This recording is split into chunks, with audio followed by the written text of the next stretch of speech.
Oke, sekarang dibuka halaman 98 paketnya.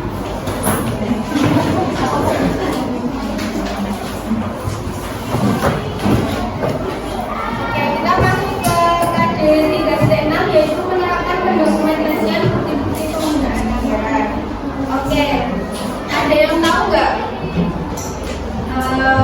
Bukti transaksi itu ada apa aja?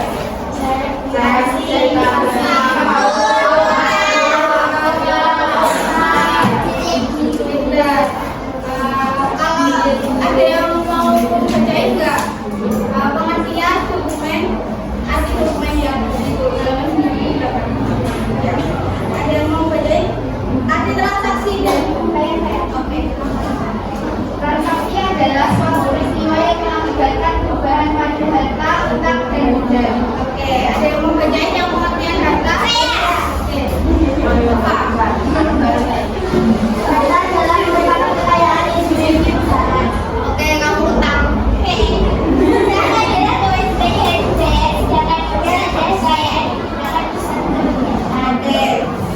Bukti transaksi ada yang mau bacain nggak? Bukti transaksi merupakan dokumen penting yang harus ada dalam kaitannya sebagai bukti tertulis atau tercetak yang dapat digunakan sebagai bukti atau keterangan dalam suatu peristiwa. Ya, jadi bukti transaksi itu merupakan dokumen penting yang harus ada dalam kaitannya sebagai bukti tertulis atau tercetak yang dapat digunakan sebagai bukti atau keterangan dalam suatu peristiwa. Jadi bukti transaksi itu contohnya yang kalian sebutkan tadi ada cek, faktur, nota, dan lain-lain. Oke. Selanjutnya halaman 9 ada transaksi yang terjadi dalam perusahaan, yaitu meliputi yang pertama penerimaan uang tunai atau barang dari pemilik sebagai setoran modal. Yang kedua pembelian perlengkapan secara tunai itu secara cash ya, atau kredit itu diangsur atau dicicil ya. Yang ketiga itu pembelian peralatan secara tunai atau kredit. Yang keempat pembayaran utang pada kreditur. Kreditur itu yang mengutangi. Nah, nomor 5 itu penerimaan tagihan dari kreditur. Kreditur itu yang diutangi atau yang menerima uang. Kemudian yang keenam penjualan barang atau jasa secara tunai atau kredit. Dan yang ketujuh pembayaran bukan kayak beban listrik dan lain-lain. Oke, dilihat dari sumbernya, bukti transaksi dibedakan menjadi dua, yaitu apa? Betul. Kalau bukti intern itu apa? Oke, yang kedua ada apa? Artinya apa?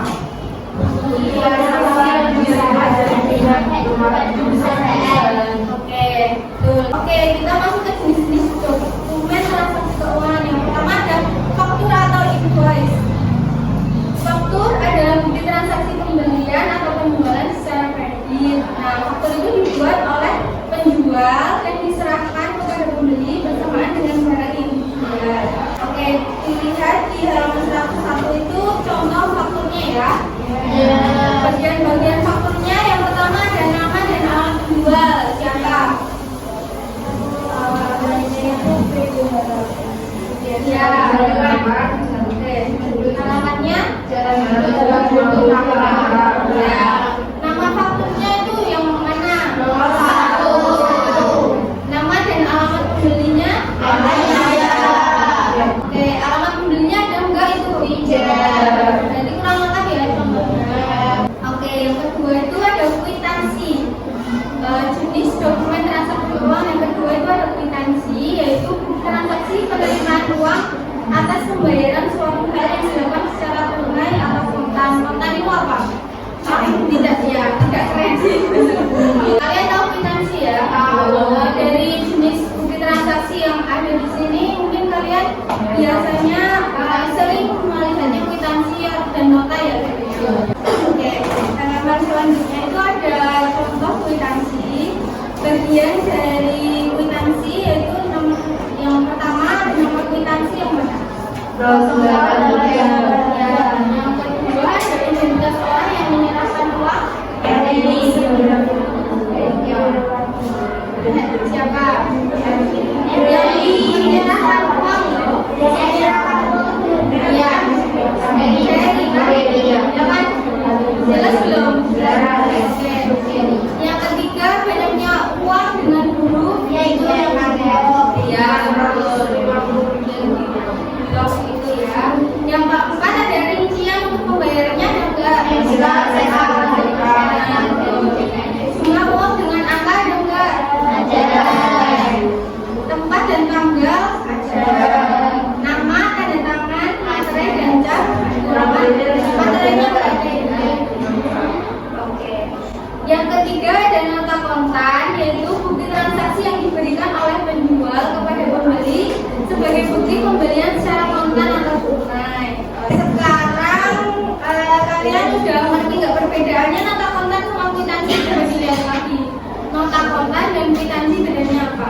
Nota kontan itu berbentuk barang kalau kwitansi Ya, oke. Kalau nota kontan dengan faktur kan itu sama-sama ada kolom tabelnya barang kan. Bedanya apa? Kalau faktur itu pembayarannya faktur pembayarannya ya. Kalau yang nota kontan Oke, sekarang kita buka halaman 114 ada soal ya. Kita juga sudah mendengarkan materi yang saya sampaikan. Kalian juga sudah menjawab. Oke, kalau yang pertama, bukti transaksi pembelian atau penjualan secara kredit yang dibuat oleh penjual dan diserahkan kepada pembeli bersamaan dengan barang yang dijual apa? Sekarang, bukti transaksi penerimaan kembali barang yang dijual atau bukti persetujuan dari pihak penjual atas permohonan pembeli untuk pengurangan harga tadi yang ada perusahaan barang dan lain-lain itu apa? Ya. Dibeli sebuah LCD Samsung seharga 950.000, maka materi yang harus ditempelkan pada kwitansi pembelian berapa? Kenapa kok 3? Oke. Kalau yang materai 9.000 untuk apa? Ada enggak? Yang 6.000? Yang punya nilai iya. Oke, udah jelas ya semuanya? Oke, ada kwitansi sama faktur. Kwitansinya satu orang 5. Ini gimana?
hari ini